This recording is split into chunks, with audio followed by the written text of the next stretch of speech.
Welcome back to Chapter 3 of our series, Go Freelance, Build a Business Around Your Skills. In this episode titled Price Your Work, Charge What You're Worth, we're going to explore how to develop a pricing strategy that truly reflects the value you bring to the table. So, if you're ready to learn how to confidently charge what you deserve, let's dive in.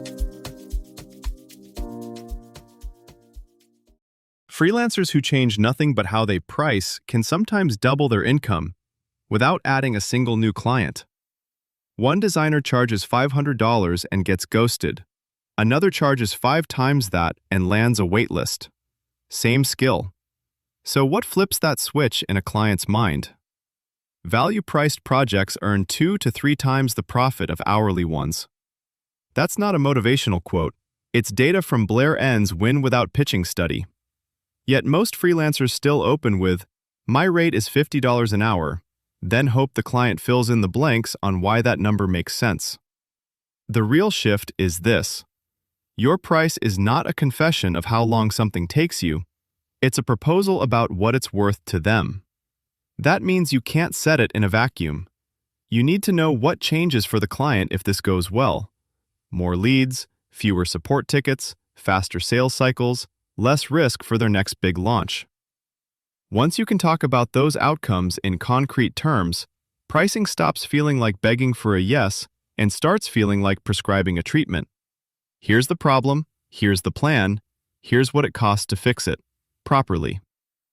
Most freelancers jump to, "What should I charge?" before they've earned the right to ask it.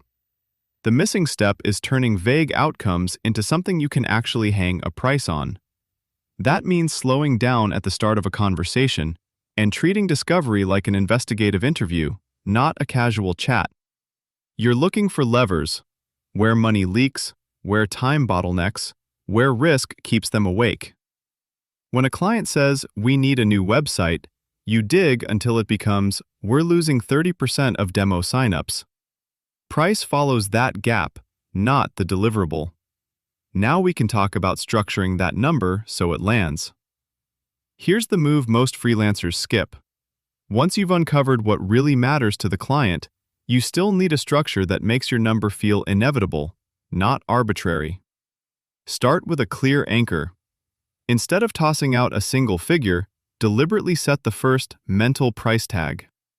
If the client's leaking, say, $8,000 a month in lost leads, you might say, "Given the cost of this problem, it wouldn't be unusual for companies to invest $12,000 to $20,000 to fix it properly." You haven't quoted yet, but you've framed the ballpark. When you later present $9,000 as your middle option, it now lives in context, below what you've already made reasonable. Next, package your work into 3 distinct tiers: a minimum viable win, a robust, most people choose this option, and a premium, future-focused version. The mistake is stacking features randomly. Design each tier around a different level of outcome and risk reduction. Tier 1, we stop the bleeding. Tier 2, we fix it and shore up weak spots. Tier 3, we fix it, shore it up, and build for the next stage of growth. Each jump in price should be justified by a meaningful shift in what changes for them, not by adding busy work or vanity extras. Then, protect the profit of whatever they choose. Scope creep rarely shows up as big demands. It arrives as quick tweaks. Bake in a simple change order rule from the start. Anything not listed here is a separate mini-project priced on its own. You're not being rigid, you're keeping the original promise honest. Spell out how many revisions, which deliverables, and what's explicitly excluded. Clarity is kinder than over-accommodation. Finally, treat the price conversation as collaborative. Invite them behind the curtain a little. If we remove X, we can bring this down by Y, but we'll also lose Z result. You're not defending a number, you're co-designing an investment level. That's where confidence stops being a posture and becomes a process they can follow. A copywriter I coached used to blurt out a flat $400 per sales page to everyone. On a call with a supplement brand, we tried a different lens. Instead of fixating on her effort, she asked about their last promo. They'd brought in $18,000 but knew the page was underperforming. Rather than naming a fee, she sketched 3 possible roles for herself: just rewriting the headline and lead, rebuilding the entire funnel message, or creating launch emails plus the page. The client immediately started comparing impact, not hours. The final package landed at $3,500. Same keyboard, same brain, completely different frame. Think of a UX designer working with a SaaS startup. Instead of a redesign, they walk the founder through 3 futures: fewer support tickets, faster onboarding, or higher expansion revenue from existing users. Each future gets its own package with its own level of ongoing collaboration. The founder doesn't feel sold to, they feel like they're choosing which version of their company to prioritize first. The dollar amount is still there, but now it rides in the passenger seat. As basic tasks get automated, your earnings will hinge on how precisely you link your price to measurable change. Soon, clients may plug your proposal into dashboards that forecast revenue like weather apps predict storms.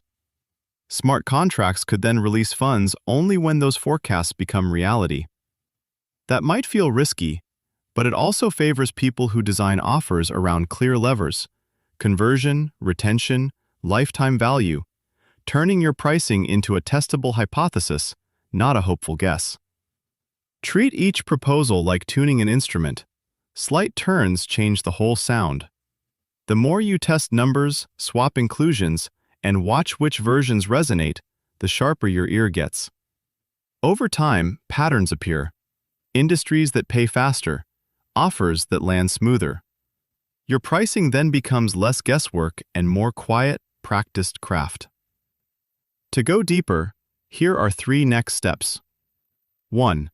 Run your current offers through the free Brennan Dunn Double Your Freelancing Rate Calculator or the Harpoon app pricing planner to see what you should be charging based on your income goals.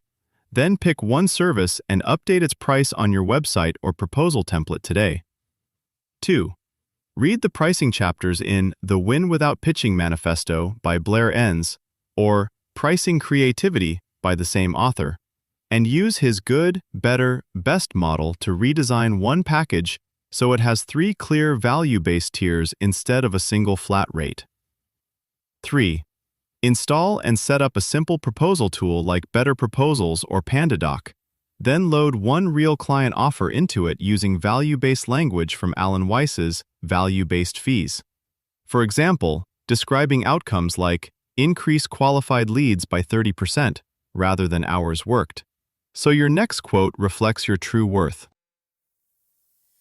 This was Owl Up, your daily step forward. This series continues with more chapters on owlup.co. Visit owlup.co to access the complete course and continue your learning journey. See you there!